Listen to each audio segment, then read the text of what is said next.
Dodi menyebut awalnya Teddy Minahasa minta disisihkan barang bukti sabu 12 kg. Namun kemudian disanggupi Dodi 5 kg. Saudara Dodi lurus, sudah cukup kan mengetesnya kan? Betul. Ini saya yang ngomong apa saudara gantian? Jangan melototin saya ini saksi. Kalau saudara masa ditanya tertekan, itu artinya ada orang yang menekan. Paham pertanyaan saya, Mas? Saya mengcounter keterangan dia di fakta persidangan ini.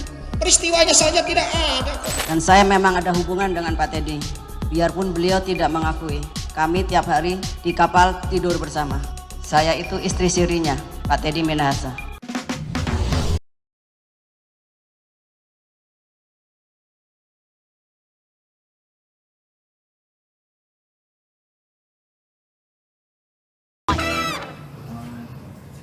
Hai, kembali lagi di Livi On Point, masih bersama saya Liviana Cerlisa. Kalau tadi Anda sudah lihat video yang sebelum ini ditayangkan, itu adalah kasus yang menyeret Jenderal Bintang 2, mantan Kapolda Sumatera Barat, Irjen Teddy Minahasa. Itu soal kasus narkoba jenis sabu.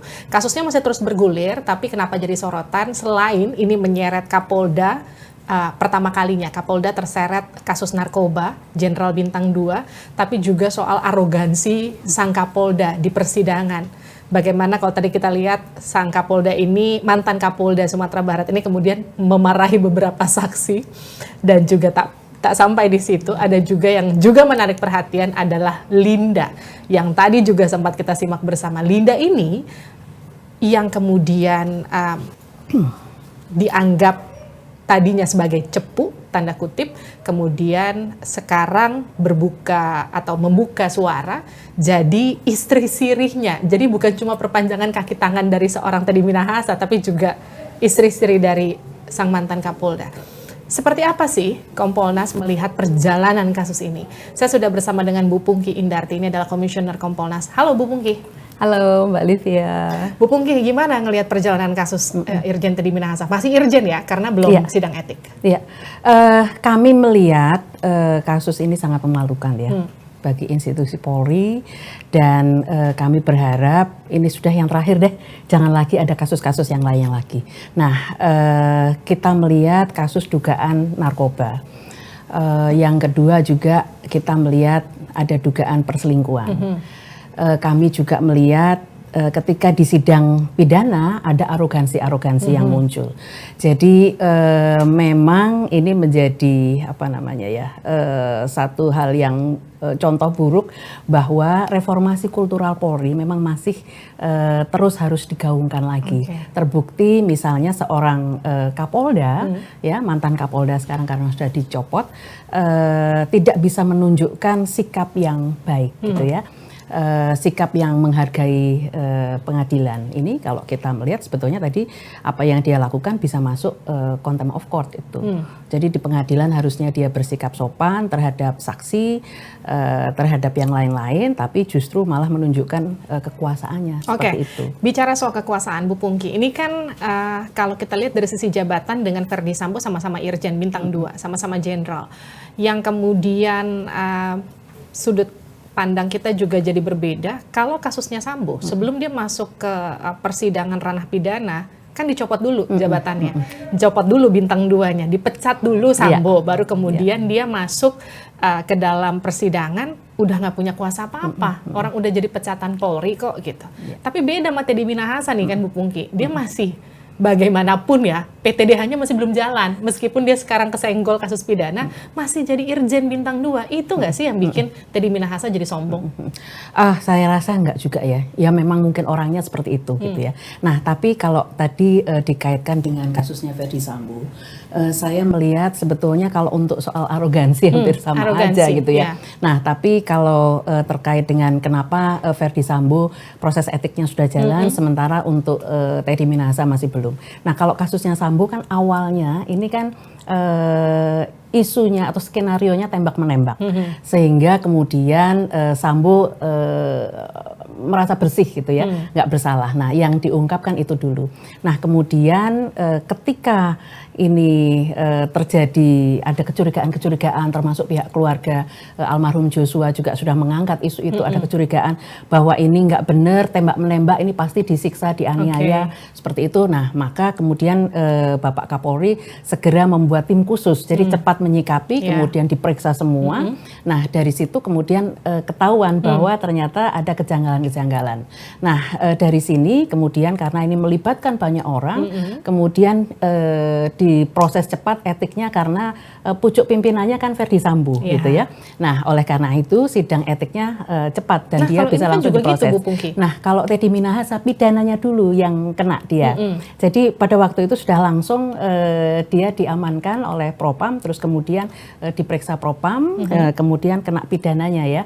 Jadi pidananya ketahuan, sehingga ketika pidananya ketahuan dan dia ditahan dalam proses pidana, maka memang harus dipercepat dulu yang pidananya, fokus ke pidana, karena itu ada tenggang waktu masa penahanan. Jadi jangan sampai misalnya nanti Teddy Minahasa diproses etik dulu, baru kemudian pidananya dilanjut, ini bisa bebas demi hukum gitu ya. Oleh karena itu cepat diproses dulu pidananya, ketika pidananya diproses, dia bisa langsung dibawa kasusnya ke pengadilan. Nah, dari situ nanti ketika kasusnya sudah selesai baru akan sidang etik seperti itu. Jadi beda treatment. Bedanya itu ya, karena memang kasusnya juga beda. Bu Pungki, kalau kita lihat nih dari kasus ini kan juga menyeret AKBP Dodi ya. Ini kemudian diinformasikan dia diberikan instruksi untuk menyisihkan 12 kilo, tapi kan bisanya cuma 5 kilo yang disisihkan. Setelah kemudian berhasil menyisihkan 5 kilo, yang kemudian jadi terungkap di persidangan adalah ternyata bagi mereka penyisihan barang bukti itu adalah hal yang biasa. Jadi menyisihkan narkoba sebagai bagian dari barang bukti itu adalah hal yang biasa buat mereka. Itu yang kemudian jadi pertanyaan, Bu Pungki. Seperti apa sebetulnya aturannya? Kacau ini. Jadi nggak boleh, ini kejahatan gitu ya. Disisihkan barang bukti ya, tapi sebagian kecil ya, kecil sekali itu untuk bukti di persidangan dan kemudian dipakai untuk penyelidikan atau penelitian di laboratorium. Tapi hanya dalam bentuk gram kecil-kecil, itu nggak sampai berapa kilo gitu, dan dalam jangka waktu 1 minggu harus segera dimusnahkan. Jangan sampai itu kemudian tetap dipakai gitu, karena rentan akan disalahgunakan. Nah, oleh karena itu dalam kasus-kasus terkait dengan narkoba memang mesti harus ada pengawasan yang sangat ketat sehingga tidak disalahgunakan. Karena memang ada beberapa kasus yang kami temui juga ada kasus-kasus penyalahgunaan seperti itu. Dan orang yang bukti orang yang menyalahgunakan barang bukti ya memang dia pasti harus berhadapan dengan hukum. Beberapa di antaranya misalnya kasus-kasus yang kami ikuti, ada yang kena 9 tahun, ada yang kena 10 tahun. Bahkan kalau ada orang-orang atau anggota-anggota Polri yang terlibat, katakan misalnya jadi backing atau terlibat jadi pengedar, misalnya ancaman hukumannya mati. Bahkan ada yang sudah divonis mati. Ada itu. ya? Ada yang sudah divonis mati. Di Depok itu ada yang divonis mati, kemudian di Riau juga ada yang divonis mati, seperti itu. Nah, tapi memang anggota-anggota yang berpangkat rendah ya, berpangkat bintara. Nah, ini yang menjadi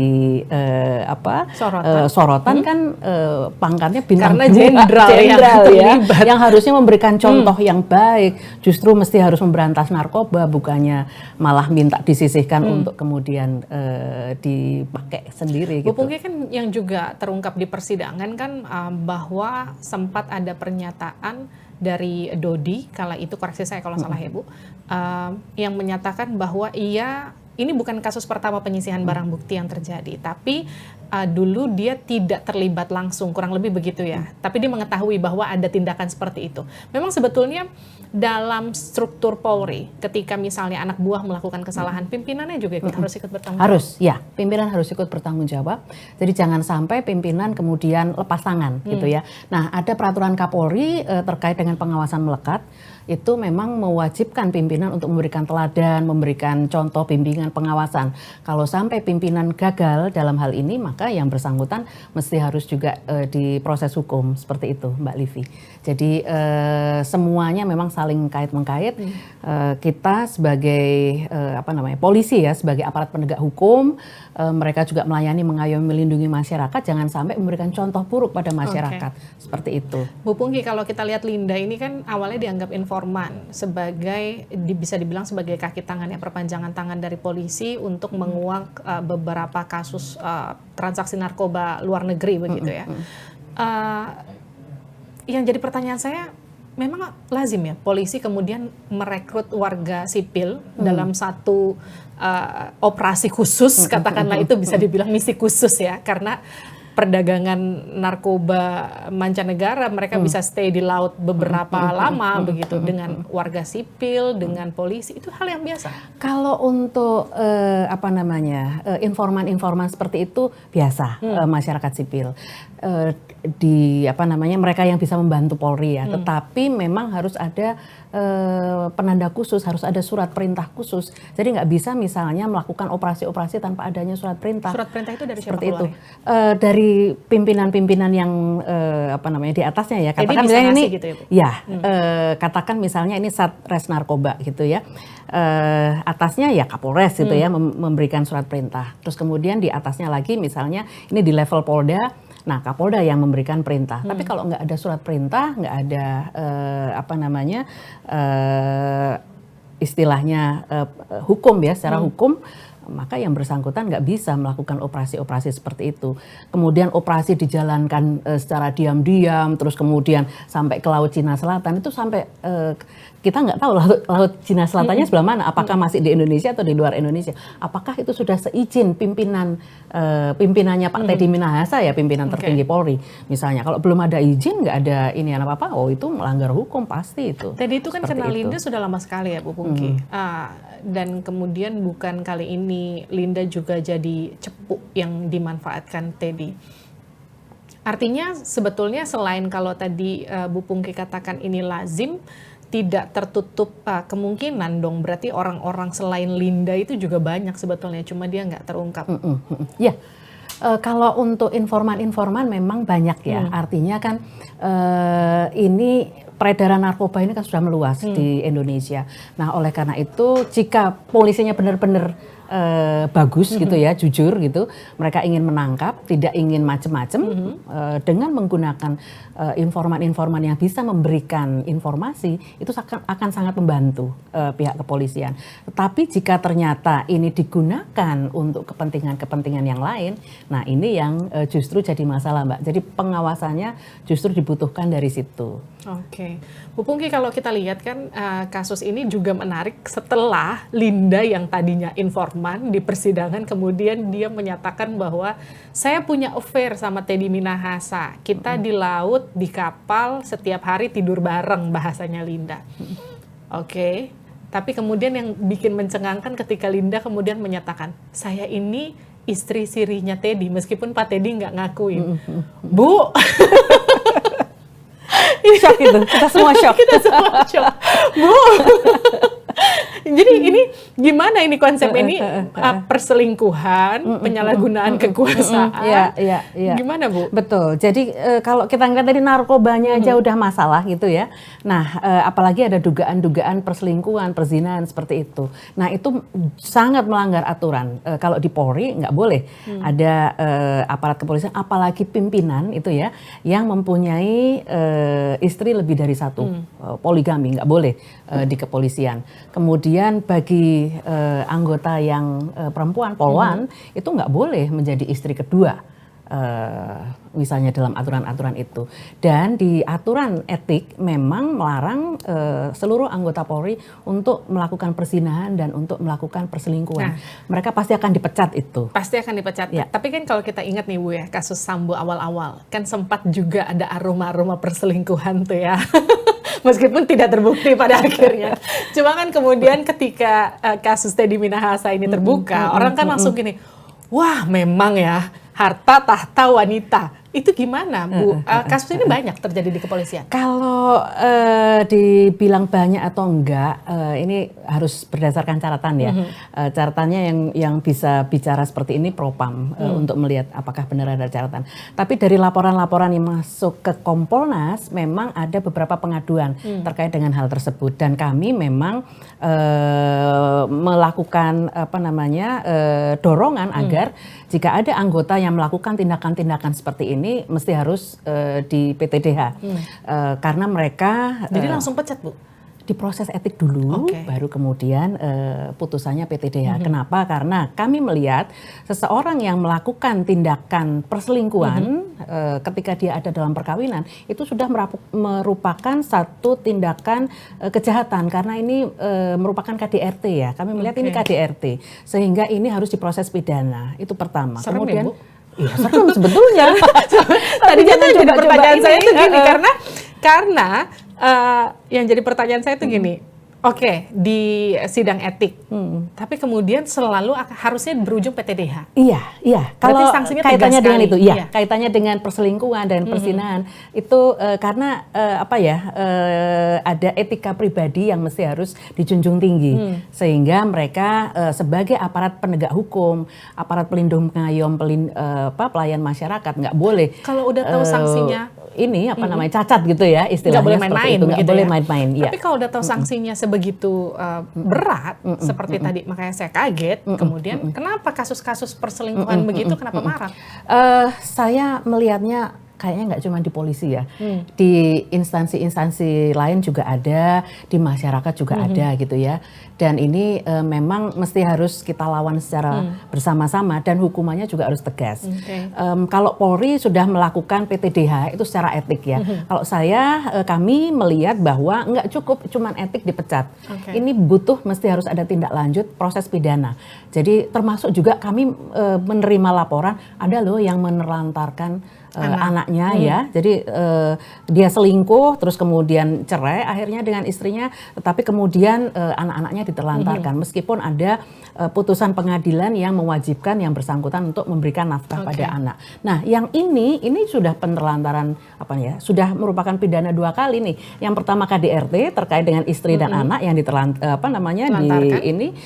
selingkuh kekerasan, pula, gitu kemudian dia nggak ngasih nafkah anak, itu kan menelantarkan lagi gitu ya. Ini kekerasannya bener gitu ya, psikis dan fisik. Yang ini bener-bener fisik gitu. Bu Pungki, sudah lama banget di Kompolnas. Yang jadi pertanyaan saya, selama Bu Pungki menangani kasus-kasus di kepolisian, apa sih kasus yang paling menarik?